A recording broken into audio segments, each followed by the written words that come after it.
தமிழகத்தில் நாடாளுமன்ற தேர்தல் வரும் 19ஆம் தேதி நடைபெறும் நிலையில் தேர்தல் பிரச்சாரம் 17ஆம் தேதியுடன் முடிவடைகிறது.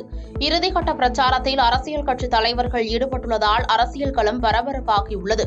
இந்நிலையில் பிரதமர் மோடி தமிழகத்தில் இன்று பிரச்சாரம் செய்யவுள்ளார். நெல்லை அம்பாசமுத்திரம் அருகே அகஸ்தியார்பட்டியில் நடைபெறும் பிரச்சார கூட்டத்தில் நெல்லை, குமரி, தூத்துக்குடி, தென்காசி தொகுதி வேட்பாளர்களை ஆதரித்து பிரதமர் மோடி பரப்புரை மேற்கொள்ளவுள்ளார்.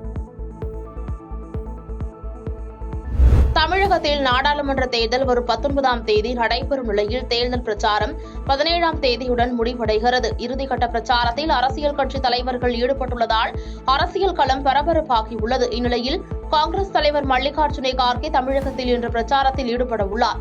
கடலூர் தொகுதியில் போட்டியிடும் காங்கிரஸ் வேட்பாளர் விஷ்ணு பிரசாத்தை ஆதரித்து நெய்வேலியில் அவர் பிரச்சார பொதுக்கூட்டத்தில் பேசுகிறார். விழுப்புரத்தில் விசிக கட்சி சார்பில் போட்டியிடும் ரவிக்குமாரை ஆதரித்து வானூர், கோட்டாக்குப்பத்தில் நடைபெறும் பொதுக்கூட்டத்தில் கார்கே பிரச்சாரம் செய்யவுள்ளார்.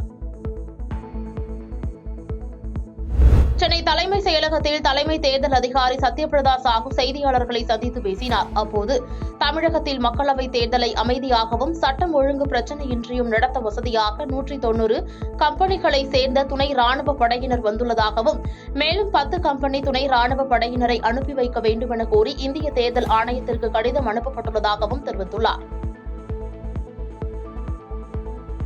தமிழகத்தில் நாடாளுமன்ற தேர்தல் வரும் 19ஆம் தேதி நடைபெறும் நிலையில் தேர்தல் பிரச்சாரம் 17ஆம் தேதியுடன் முடிவடைகிறது. இந்நிலையில் கோவையில் பாஜக சார்பில் போட்டியிடும் தமிழக பாஜக தலைவர் அண்ணாமலை நேற்று சூலூர் சட்டசபை தொகுதிக்குட்பட்ட பகுதிகளில் பிரச்சாரம் மேற்கொண்டார். காமாட்சிபுரம் அருகே வந்தபோது ஒலிபெருக்கிகளை அணைத்துவிட்டு வாக்காளர்களை பார்த்து கைகளை அசைத்தவாறு வந்தார். அப்போது அங்கு வந்த போலீசார் காரை நிறுத்தி இரவு 10 மணிக்கு மேல் பிரச்சாரம் செய்யக்கூடாது, இது தேர்தல் விதிமுறை மீறல் என்று கூறினார். இதனால் போலீசாருக்கும் அண்ணாமலைக்கும் இடையே கடும் வாக்குவாதம் ஏற்பட்டது.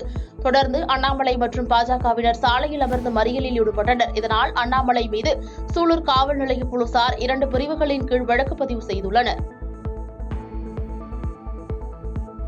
பாராளுமன்ற தேர்தலை முன்னிட்டு முக்கிய கட்சிகள் அனைத்தும் வாக்காளர்களுக்கு வாக்குறுதி அளிக்கும் வகையில் தேர்தல் அறிக்கைகளை வெளியிட்டு வருகின்றன. அந்த வகையில் பாஜக தேர்தல் அறிக்கை நேற்று வெளியிடப்பட்டது. இதனையடுத்து பாஜகவின் தேர்தல் அறிக்கை தொடர்பாக தெலுங்கானா முதலமைச்சர் ரேவந்த் ரெட்டி தனது எக்ஸ் பக்கத்தில் பதிவிட்டுள்ளார். அதில் பாஜகவின் தேர்தல் அறிக்கை என்பது தோல்வியடைந்த வங்கியில் எடுக்கப்பட்ட செல்லா காசோலை என்று விமர்சித்து பதிவிட்டிருந்தார்.